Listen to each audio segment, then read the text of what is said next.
Bonjour, je m'appelle Fatou Ouley Sambou, je suis auteur du roman La Pomme d'Adam. Je suis également experte en communication et je suis cadre au niveau de l'État du Sénégal.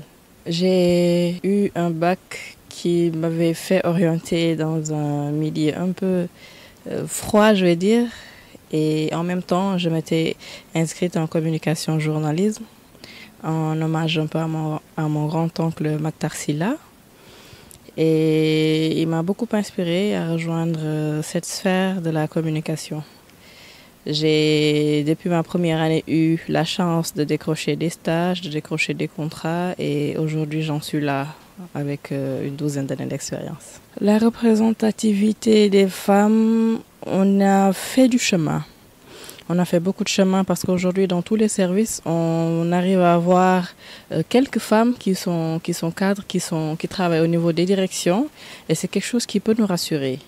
On est encore loin du compte où on peut voir les femmes accéder à certains postes, je vais dire, parce que d'habitude, on les voit au niveau de l'opérationnel.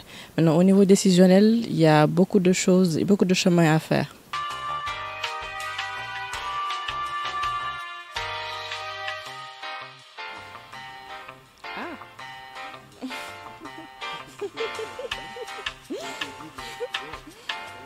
Déjà, je vous félicite d'avoir pris le temps de lire mon roman. Ce n'est pas évident. Donc, je vous félicite d'avoir pris le temps de lire et d'en avoir tiré des leçons.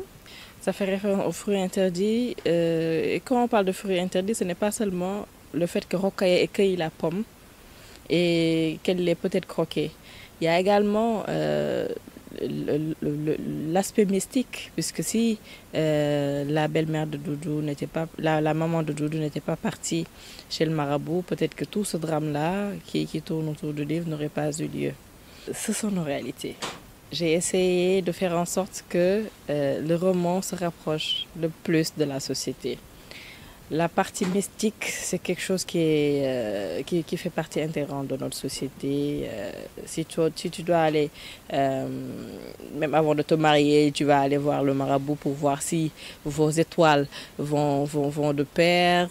En fait, tout ce qu'on fait, il y a cet aspect mystique-là qui prend place. Donc, je ne pouvais pas ne pas en parler parce que c'est cela en fait qui explique. Il y en a qui me disent que Rokhaya aurait pu ne pas tomber enceinte. Mais ils oublient cette dimension mystique-là, que Adja Astou, elle est partie voir le marabout. Donc c'est quelque chose qui est réel. On en a parlé tout à l'heure, le fait que elle, ce n'est pas elle qui n'arrivait pas à avoir d'enfant, mais c'est son fils. Mais par rapport à son image à elle, par rapport à sa position au niveau de la société, le qu'en dira-t-on l'a tellement traumatisée qu'elle a préféré, je ne vais même pas dire prendre son courage à deux mains, puisque personne ne lui a demandé de le faire. Elle est allée chez le marabout pour sauver son honneur. Elle l'a plus fait pour elle que pour son fils.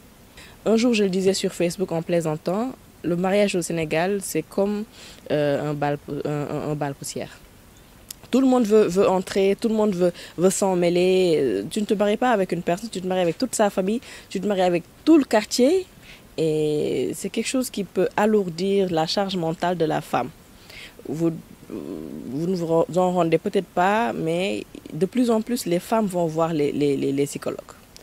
Si vous voulez avoir de l'argent, étudiez la psychologie parce que c'est un métier qui paie bien et sans assurance. Donc, c'est quelque chose qui est très déplorable, le fait que les gens se mêlent de choses qui ne les concernent pas forcément au point que cela soit un poids pour les personnes, pour les victimes, je vais dire. C'est vrai que la plupart des auteurs, ils ont un emploi du temps bien déterminé. Aujourd'hui, je vais écrire 2 pages. Moi, je ne me suis pas fixé cet objectif-là. Et la plupart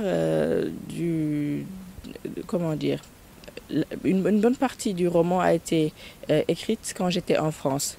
J'étais partie en France et pour un stage, là-bas, comme quand les gens descendent, ils ne vont pas traîner chez les autres. Vous dînez à 14 heures, vous dînez à 18 heures. Après, on n'a rien à faire. Et pendant mes pauses également, j'en ai vraiment profité pour écrire. C'est un environnement qui m'a beaucoup inspirée. et j'allais souvent au lac. Donc, c'est quelque chose qui m'a vraiment, vraiment aidé. Le fait que, oui, si Birima n'était pas venu, Rokhaya ne serait jamais parti chez Doudou. Donc, il y a beaucoup de situations qui auraient pu être évitées, mais malheureusement, le destin en a voulu autrement. C'est pour dire que la moindre petite chose que l'on fait, la moindre petite décision que l'on prend dans la vie peut avoir des conséquences drastiques ou de belles conséquences dans nos vies ou dans la vie des autres.